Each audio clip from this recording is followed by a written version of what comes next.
코린 여러분 안녕하세요. 코비의 TV입니다. 오늘 준비한 무서운 이야기는 익명의 제보 사연인데요. 그럼 이야기 바로 시작하도록 하겠습니다.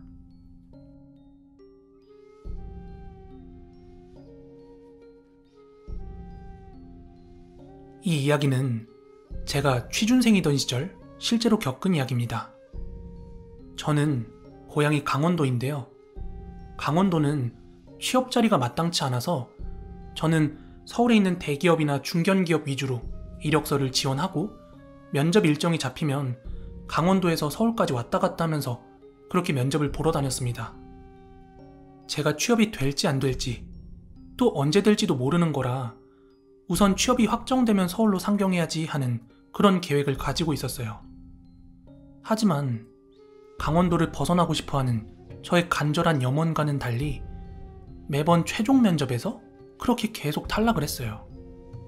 저는 제 스스로가 딱히 모자란 점 없고 참 괜찮은 사람이다 이렇게 생각을 해왔는데 막상 이력서 넣고 면접을 보러 다니다 보니까 저보다 쟁쟁한 사람들이 훨씬 많고 잘난 사람들이 많은 그런 전쟁터 같은 곳이 취업시장이더라고요. 그러던 어느 하루였습니다. 제 스스로에 대한 자신감이 바닥을 치던 날이라 그날은 집 근처 로타리 인근에 있는 편의점에서 밤늦게 새벽에 혼자 맥주를 마시고 있었어요. 가까웠던 친구 몇 놈들은 이미 취업에 성공을 해서 서울로 상경을 한 상태였고 동네 친구들은 맨날 취업 안 된다고 징징대는 것 같아서 저 혼자 편의점 앞에서 좀 많이 취해 있었습니다. 그런데 혼자 맥주를 마시고 있던 제 앞쪽으로 검은색 중형차 한 대가 차를 세우는 거예요. 저는 그 차를 바라보면서 나는 언제 돈 벌고 언제 차 마련하고 집 마련하나 하면서 속으로 혼잣말로 막 먼발먼발 찾아가면서 욕을 하고 있었어요. 게다가 그 차에 달려있던 번호판의 4자리가 제 핸드폰 뒷자리 4자리랑 번호 하나만 다르고 완전 똑같은 거예요. 그래서 좀 신기하기도 하고 술김에 저거 내 차였으면 좋겠다 뭐 이런 생각도 좀 했었나 봐요. 하여간 그렇게 나이에 맞지 않게 좀 청승을 떨다가 맥주 2캔 정도를 더 마시고 저는 집으로 들어갔습니다. 그리고 그로부터 며칠이 지났습니다. 그날은 엄마의 심부름에 저 혼자 엄마 차를 끌고서 하나로마트에 장을 보러 가고 있었습니다. 그런데 마트로 가던 찻길 옆으로 사고 목격자를 찾는다는 현수막이 걸려 있었습니다. 사망사고라는 글씨까지만 힐끗 보고 아, 여기서 사람이 죽었구나 뭐 이렇게 생각을 하고 있었죠. 그리고 마트에 도착해서는 엄마가 사오라는 물건들 장을 본 다음에 그냥 바로 집에 돌아왔습니다. 그리고 그날 밤이었는데요. 저는 평생 잊을 수 없는 아주 끔찍한 악몽을 하나 꾸게 됩니다. 그 꿈에서 저는 운전을 하고 있었어요. 그런데 제가 가고 있는 방향 앞쪽으로 여자가 하나 서 있었습니다.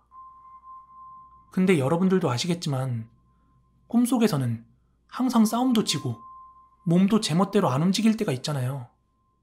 정말 제 의도와는 달리 꿈속에서는 제가 브레이크를 잡지 못하고 그만 그 여자를 치고 말았습니다. 그래서 그 순간 취업이고 뭐고 다 좆됐다 이 생각을 하면서 그 여자를 확인하려고 차 문을 열고 밖에 나갔는데 제가 쳤던 그 여자가 온데간데 없는 거예요.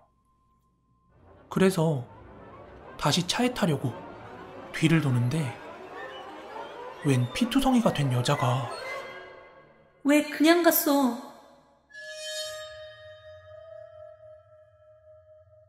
이렇게 귀가 찢어져라 소리를 지르는데 그 순간 너무 놀라서 잠에서 깼습니다. 꿈이 너무나도 생생했기 때문에 놀라기도 놀랐지만 한편으로는 아, 내가 진짜로 사고를 낸 게 아니었구나 하면서 안도감이 들기도 했습니다.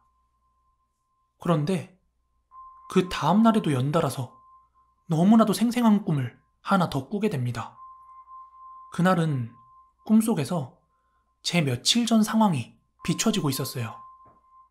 제가 편의점 앞에서 술을 먹던 장면이었어요. 그리고 그날처럼 제 앞으로 차가 한 대 섰는데요.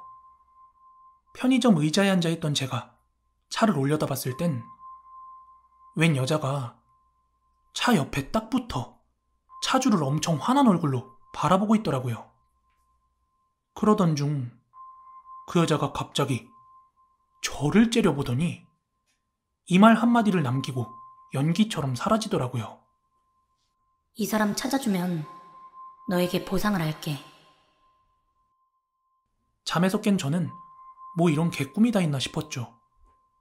저는 보통 잠에서 깨고 나면 꿨던 꿈 다 까먹거든요. 근데 그 이틀 동안의 꿈은 너무나도 생생해서 하루 종일 머릿속에서 맴돌더라고요. 그리고 한 2, 3일 정도가 지났습니다. 저는 엄마 차를 끌고 어디를 좀 가고 있었거든요. 근데 저번에 그 자리를 지나는데 그 목격자 찾는 현수막이 아직까지도 붙어 있더라고요. 그래서 갈 때는 그냥 지나쳤는데 그걸 보고 나니까 며칠 전 2번의 꿈이 머리에 오버랩이 되는 거예요. 그래서 집에 돌아오는 길에 차를 잠깐 세워가지고 그 현수막을 자세히 읽어봤습니다. 그런데 사고의 날짜랑 추정 시간대가 적혀 있는데 제가 편의점에서 혼자 술 먹던 그날 새벽인 거예요. 그리고 검은색 차량이라고까지 특정이 돼 있는 거예요. 느낌이 쎄해서 거기 적힌 번호로 전화를 걸어보니까 아직 범인을 찾지 못한 모양이더라고요.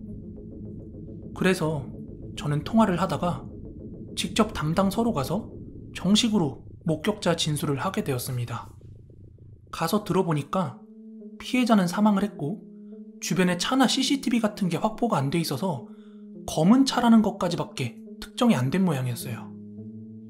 그래서 저는 제가 본 그 차가 뺑소니 차인지 아닌지는 모르겠다. 다만 날짜와 시간이 겹치고 검은 차인 것까지 동일하더라. 그래서 말씀드리러 왔다. 게다가 차대 번호가 내 핸드폰 뒷자리랑 비슷해서 정확히 알고 있다. 이러고서는 진술을 해나갔습니다. 근데 제가 죄진 것도 아닌데 괜히 떨리더라고요. 하여튼 그로부터 얼마간 시간이 지나고 제가 연락을 한 통 받았는데요. 그 뺑소니범 검거했다고 합니다. 제가 진술했던 차량 넘버를 대조해보고서는 이게 경우의 숫자가 확 줄어드니까 수사가 엄청나게 빨리 진전이 됐다고 합니다. 그리고 범인은 제가 진술했던 그 차가 맞았다고 합니다. 그리고 제가 이 전화를 받기 전까지 면접을 2곳을 보고 왔거든요. 저는 그 2곳에서 모두 최종 합격 통보를 받았고 서울로 상경을 할 수가 있었습니다. 저는 그 피해자의 혼령이 저와 꿈에서 한 약속을 지킨 거라고 굳게 믿고 있습니다.